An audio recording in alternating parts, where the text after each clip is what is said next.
From New York, it's That Kevin Show. See, I knew it. Come on, Kev. What's a few classified documents between friends? I told you all the time. I knew it. I knew he had some too. Here he is, That Kevin McCullough. All right, ladies and gentlemen, my next guest is someone that I have never had a conversation with prior to this very moment. And I'm excited to, because I've kind of been a fanboy of hers on Instagram for a few months. Part of the reason, she just has a sassy way of saying the truth, which I think we need more of in the world today. But another couple of reasons that I am kind of intrigued by this is that she's really fighting diligent fights, consistently posting things that I think really do impact people's lives. So with great admiration, ladies and gentlemen, please welcome Nicole Sottile.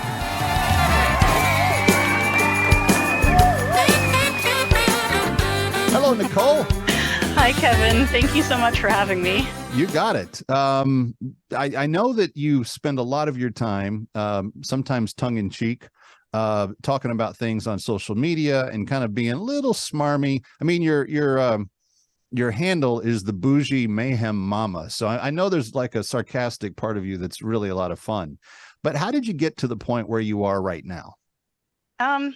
Well, I was, as we had talked about before, I was in the makeup business, and I did have a small social media presence, sharing that on Instagram in particular. But while I was doing that, we had COVID come through, and all of this government overreach, would be putting it very gently and mildly. Yes.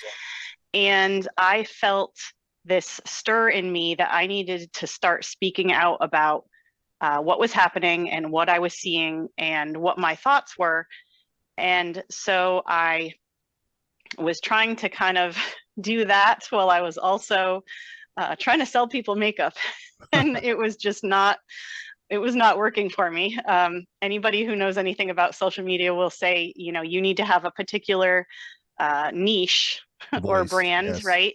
And what my heart was telling me was that I needed to, to speak. I needed to use my voice. I needed to use this platform, and kind of walk away from, what I was doing before, and that there were really, not a knock on makeup, but there were really serious things that were going on in the world, and that affected me and my family and my kids. And that was kind of how it all started. How many kids do you have? I have two. And what are their ages? One is just about to be 6, and one is 12. So you're right in the throes of the educational debate that's going on. You're right in the throes of all the societal engineering that the administration is trying to do. Are your kids publicly educated, or do you have a private option for them?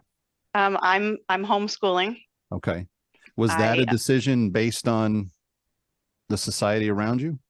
It was initially based upon not just absolutely refusing to send my child to school in a mask. And be in that environment. So it started then, and then all of this this woke indoctrination that is happening at so many public schools has just reinforced my decision to continue to do that unless things drastically change.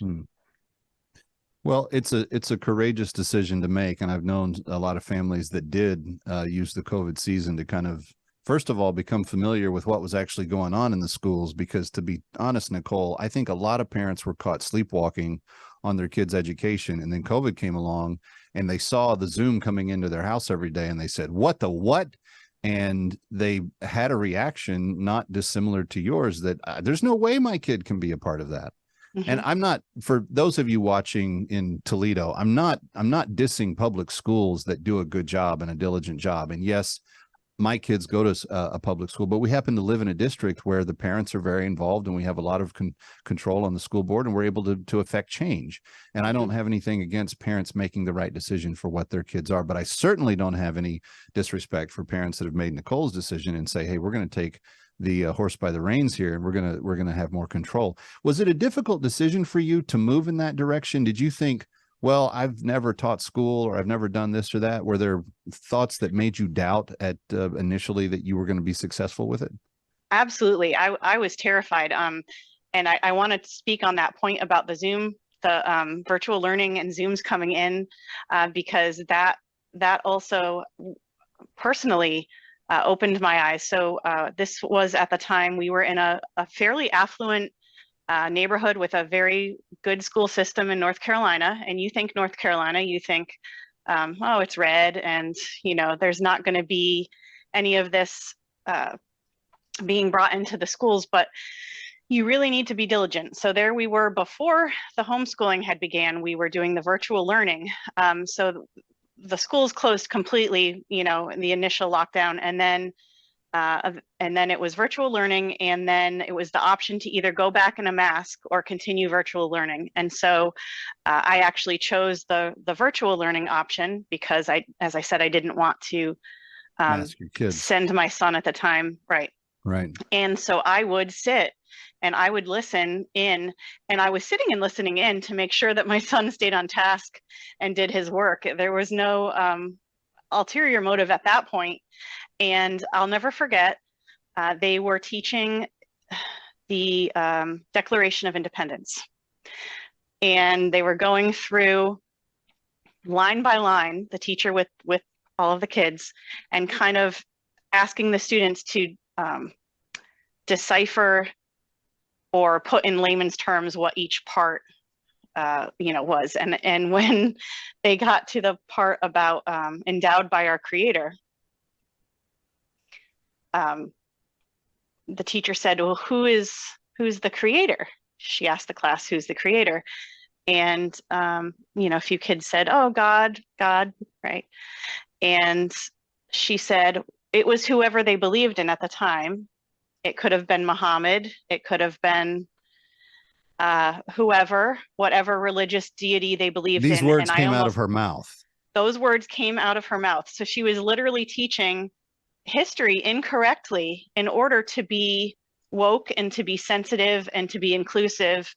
And, being inclusive is one thing, but teaching history incorrectly when we know who the founders were referring our founding fathers believed in, and that's not who they were speaking of, and it's just factually incorrect. And I thought, wow, I had no idea that this kind of little insidious things were seeping in. Well, coming from New York, I have no idea what you're talking about in terms of being totally surrounded by people that disagree with us.